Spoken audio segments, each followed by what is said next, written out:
तैयार हो गई सब?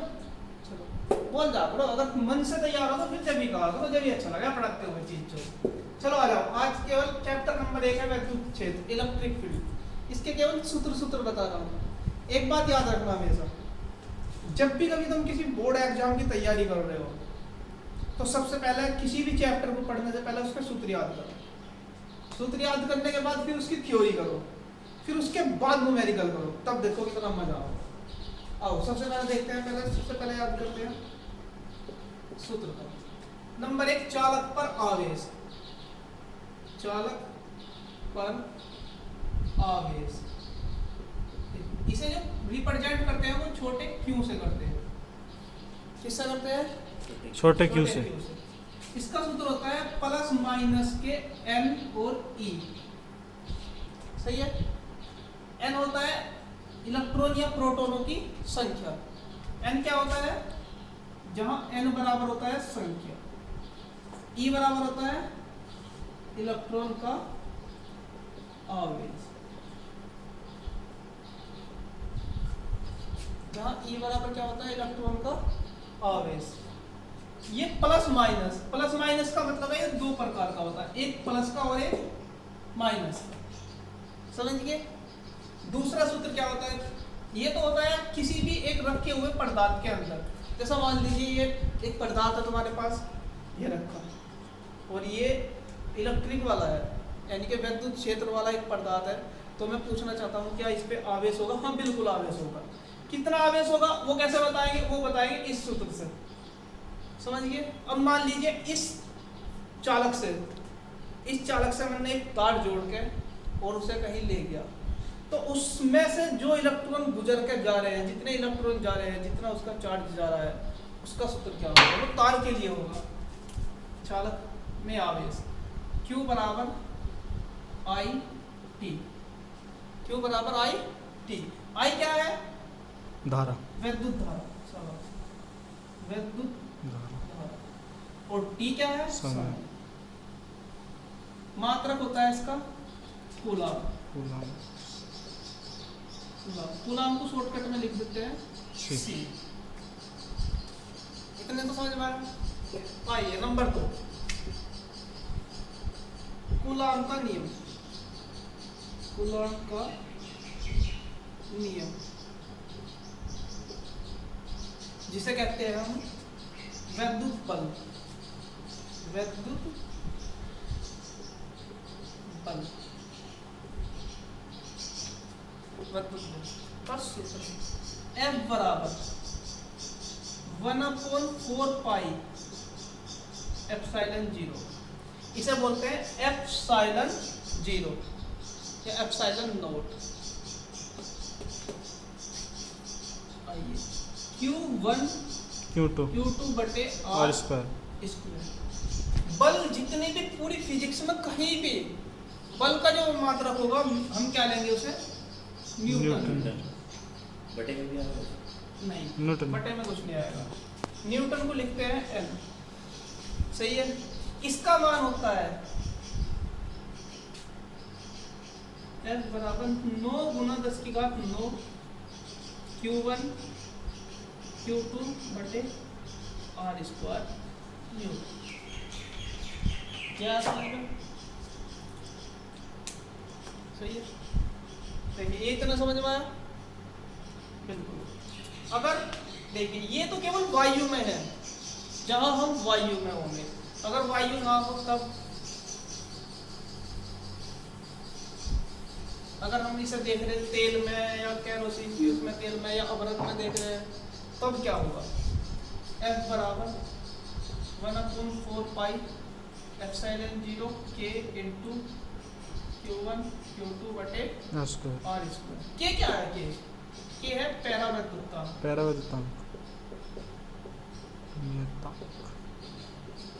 K क्या है? पैरावैद्युतांक। जहां K का मान Y1 किसमें? वायु या निर्वात में। वायु या निर्वात में K का मान क्या होगा? हमेशा 1 होगा। हर चीज के लिए अलग होगा। जैसा अवरक के लिए 6 होगा, ठीक है, कांच के लिए 2.5। लिखवा दो। सही है, ये सबको ये आने के लिए जो चीजें जहां आनी है वो वहां बता दूंगा। ठीक है,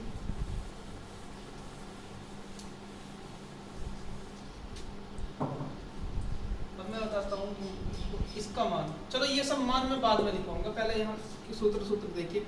नंबर 3, वैद्युत क्षेत्र की तीव्रता। वैद्युत क्षेत्र की तीव्रता, इसे ई वेक्टर से लिखते हैं। वेक्टर इसलिए लिखते हैं क्योंकि ये कैसी राशि होती है, सदिश राशि। इसका सूत्र होता है E बराबर F/Q0, या Q भी कह सकते हो। Q0 का मतलब है प्रशिक्षण आवेश, यानी कि जिस आवेश पे हम क्या कर रहे हैं, अपना प्रशिक्षण कर रहे हैं, उस चीज के लिए। F का मात्रक क्या बताया था, न्यूटन। इसका मात्रक क्या बताया था, कूलम बटे। इसका मतलब इसका हो गया वैद्युत क्षेत्र की तीव्रता का हो गया न्यूटन प्रति कूलम। अभी मैंने एक और बताया था, एक बिंदु आवेश के कारण, एक बिंदु आवेश के कारण, आवेश के कारण वैद्युत क्षेत्र की तीव्रता, वैद्युत क्षेत्र की तीव्रता, इसका क्या होगा, E बराबर F का मान रख दो। F का मान जो भी आया था 1/4πε0 K Q1 Q2 बटे R² था, और एक यो है Q0 या Q1 मान लो। इससे ये एक क्या हो जाएगा, कैंसिल हो जाएगा, तो बचेगा क्या हमारा, E बराबर ये बचेगा Q बटे R², और मात्रा हो जाएगा न्यूटन प्रति कूलम। देखो अगर इतना वो कुछ नहीं है, मान लो तुम्हारी समझ में कुछ नहीं है यार, तो हमें समझना नहीं, हमें केवल क्या देखना है कि ये बस केवल ये याद रखना है कि Q को आवेश कहते हैं, उसका मात्रक कूलम होता है। F को क्या कहते हैं, बल कहते हैं, फोर्स कहते हैं, उसका मात्रक न्यूटन होता है। वैद्युत क्षेत्र की तीव्रता को E कहते हैं, उसका मात्रक न्यूटन प्रति कूलम होता है। पहले चैप्टर में केवल इतना भी अगर तुम लोग ध्यान रख पा रहे हो तो सारी चीजें बहुत इजी हो जाएगी और अपने आप से याद हो जाएगी। चलो आगे,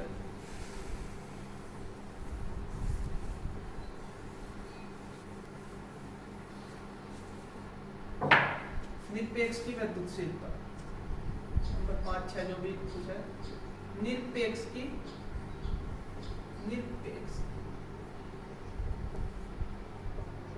वैद्युतशीलता,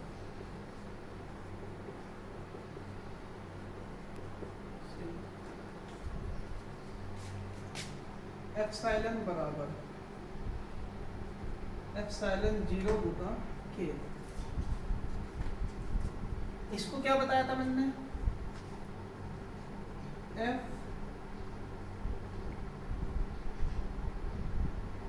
साइलन नोट या एप्सिलॉन 0 इंग्लिश में बोलते हैं, ठीक है। इसे हिंदी में बोलते हैं वैद्युत की वैद्युतशीलता,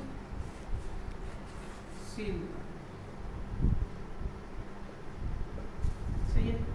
इसे बोलते हैं निरपेक्ष की वैद्युतशीलता। के क्या है, के बताया था अभी, पैरावैद्युता,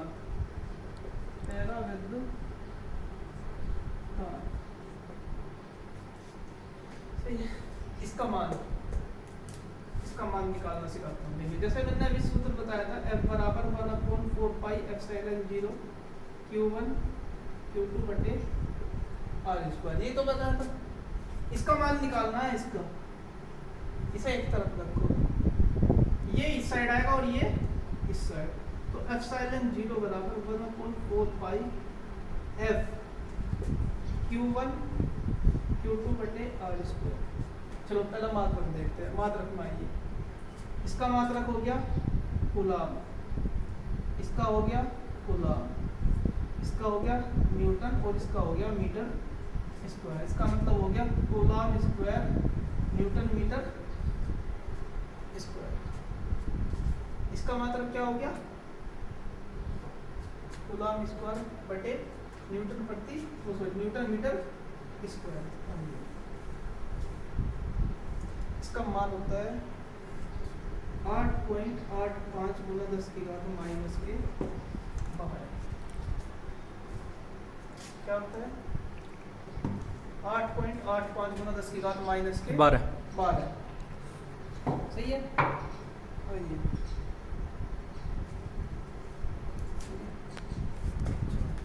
उड़ाते हैं। ये सबसे ज्यादा इंपॉर्टेंट है इस चैप्टर के लिए, बता रहा हूँ पहले। और 2022 डाल दो इस क्वेश्चन पे, इस सूत्र पे।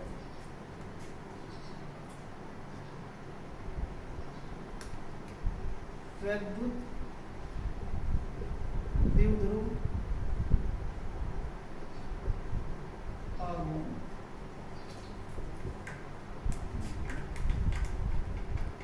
इसे रिप्रेजेंट करते हैं P से। P को बोलते हैं द्विध्रुव को बोलते हैं पोल, डाइपोल यानी कि पोल। P से करते हैं। इसका सूत्र होता है Q गुना 2L। डायग्राम से भी तो पढ़ा है इसको। हाँ, डायग्राम बाद में जब थ्योरी बताएंगे तब। अभी केवल हम क्या बता रहे हैं, सूत्र बता रहे हैं। तो P बराबर Q गुना 2L। इसका मात्रक अभी बताया था कूलम। इसका मात्रक L लंबाई, लंबाई का मात्रक होता है मीटर। तो इसका मात्रक हो गया कूलम मीटर। समझ गए ना।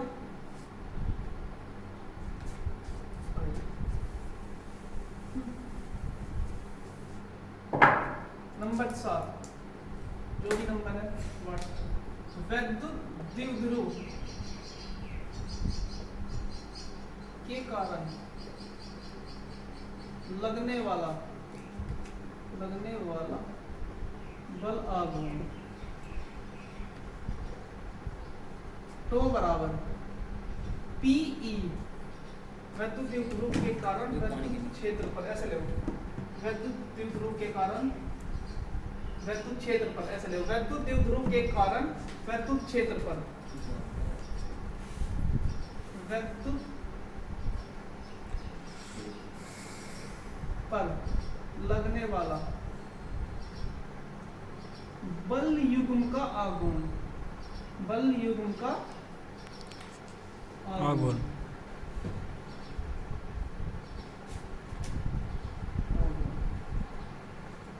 देखिए क्या हो तो बराबर PE sin थीटा। देखो विद्युत द्विध्रुव क्या है, ये रहा P। विद्युत क्षेत्र क्या है E।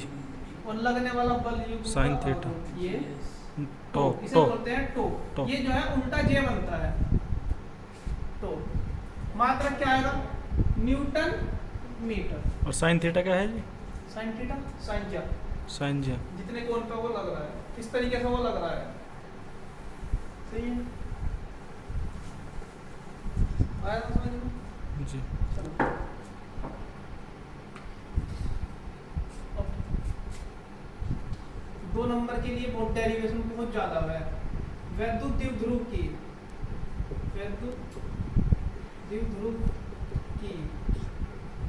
अक्षीय स्थिति में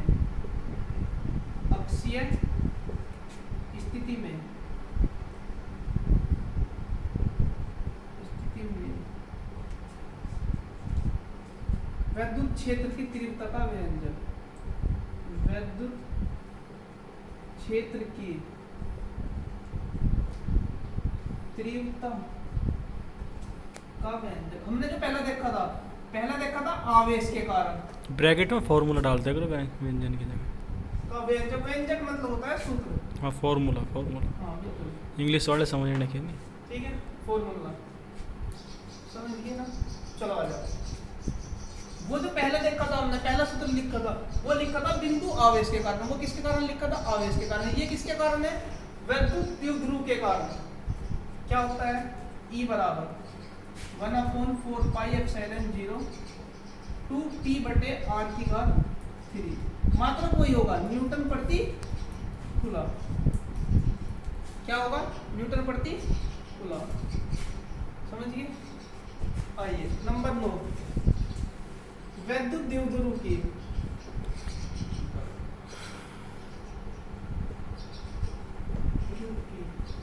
निरक्षीय स्थिति में, निरक्षीय स्थिति में वैद्युत क्षेत्र की तीव्रता का वैल्यू, तीव्रता आइए E बराबर 1/4πε0। अगर K लेना है तो K ले सकते हो, मैं K हमेशा वायु या निर्वात में लेके चलूंगा, ठीक है। जिस क्वेश्चन में देंगे उसमें दे देंगे P/R3 न्यूटन प्रति कूलम। बस इसमें 2P आएगा और इसमें केवल P आएगा और कुछ ज्यादा नहीं। सही है। आइए 10 दो वैद्युत द्विध्रुव वो के बीच लगने वाला बल, हमेशा याद रखो जब भी अगर तुम किसी चैप्टर को पढ़ रहे हो, मैं फिर दोबारा बता रहा, सबसे पहले सूत्र याद करो 1/4πε0 6 P1 P2/R4 न्यूटन, ये माइनस का होगा। और एक बात सवाल में स्पष्ट रूप से कहेगा वो दो द्विध्रुव, यानी कि इसका मतलब है क्वेश्चन में इसमें सूत्र में दो द्विध्रुव आने चाहिए, एक हीरा और एक, ये 10 सूत्र हैं, बस इन्हें याद करो। इस चैप्टर में पहले चैप्टर में केवल 10 ही सूत्र हैं, इन्हें याद करो। उसके बाद जो होगा, जैसे देखिए आप लोगों के जितने ज्यादा कमेंट आएंगे उतनी ही ज्यादा मेरी वीडियो आएगी, जितने ज्यादा सब्सक्राइब करोगे, जितने ज्यादा लाइक करोगे चैनल को, उतनी ही ज्यादा वीडियो आएगी। और जो इंटर वाले हैं ना, इंटर वाले बच्चे हैं जो इंटर में आए हैं, उनके लिए तो रेगुलर क्लास चलेगी, रेगुलरली बिल्कुल रेगुलर तरीके से। लेकिन ये है कि आप लोग बताओ, जो बच्चा बताएगा हाँ जो इंटरेस्टेड होगा उस सब चीज़ों के लिए ही तो होगा। मान लो मैं ऐसे ही पढ़ा रहा हूँ, तुम लोग नहीं पढ़ रहे, क्या फायदा उस चीज़ का। सही है, तो आज के लिए इतना ही करते हैं, बस करते हैं, ठीक है।